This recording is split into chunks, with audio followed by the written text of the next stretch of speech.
postoje delovi svemira o kojima se više ne priča.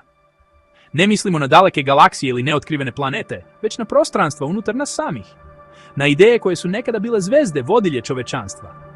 To su delovi koji su nekada bili osnova za razumevanje stvaranja, mape duše iscrtane na nebeskom svodu, a danas su zaboravljeni. Potisnuti u senku kao drevni spisi prekriveni prašinom vekova.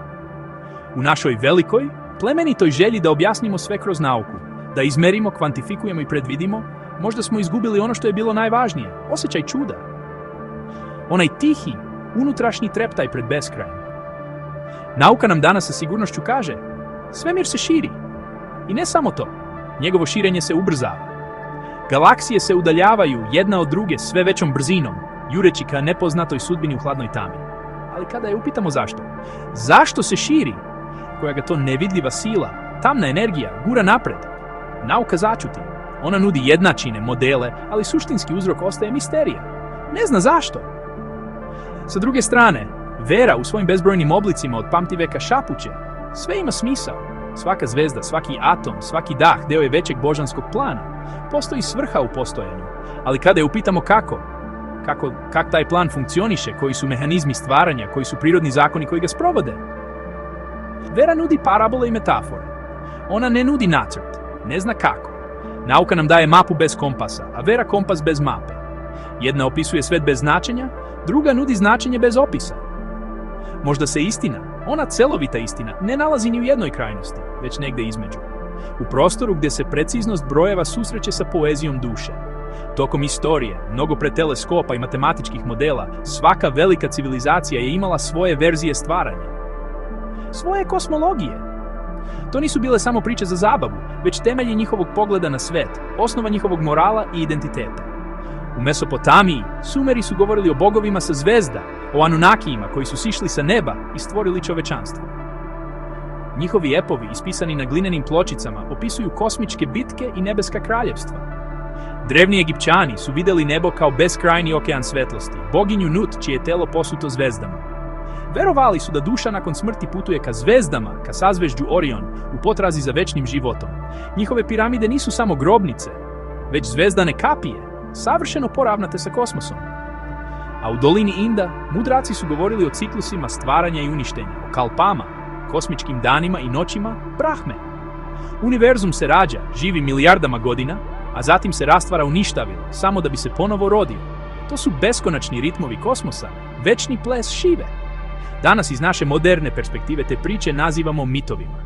Smatramo ih primitivnim pokušajima da se objasni svet, poetskim fantazijama koje je nauka odavno prevazišla. Ali, šta ako su to bila sećanja? Šta ako su to bili odjeci dubokog, kolektivnog iskustva? Metaforički zapisi o stvarnim kosmičkim događajima preneti kroz generacije jezikom simbola i alegorije. Nauka, uostalom, zna da svemir ima početak. Pre 13,8 milijardi godina, sve što postoji, sva materija, energija, prostor i vreme, izronilo je iz jedne beskonačno guste i vrele tačke. Veliki prasak. Ali ne zna šta je bilo pre njega, šta je bilo pre vremena, šta je izazvalo tu singularnost. To je pitanje na koje fizika nema odgovor. To je tačka gdje se jednačine lome i gdje počinje carstvo filozofije. Možda se odgovor na najveća pitanja ne krije samo u prošlosti, u drevnim tekstovima ili u budućnosti, u moćnim teleskopima. Možda se ključni deo odgovora krije u nama, ovdje i sada, u našoj sposobnosti da zamišljamo, da sanjamo, da osjećamo povezanost sa zvezdama, u našoj sposobnosti da verujemo u nešto veće od nas samih i najvažnije, u našoj nepresušnoj hrabrosti da postavljamo pitanja koja još nemaju odgovor, jer svako pitanje je seme iz kojeg raste saznanje.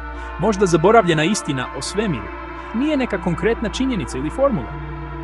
Možda je to spoznaja da smo mi sami svemir koji je postao svestan sebe. Mi smo način na koji kosmos posmatra i razume sopstvenu lepotu.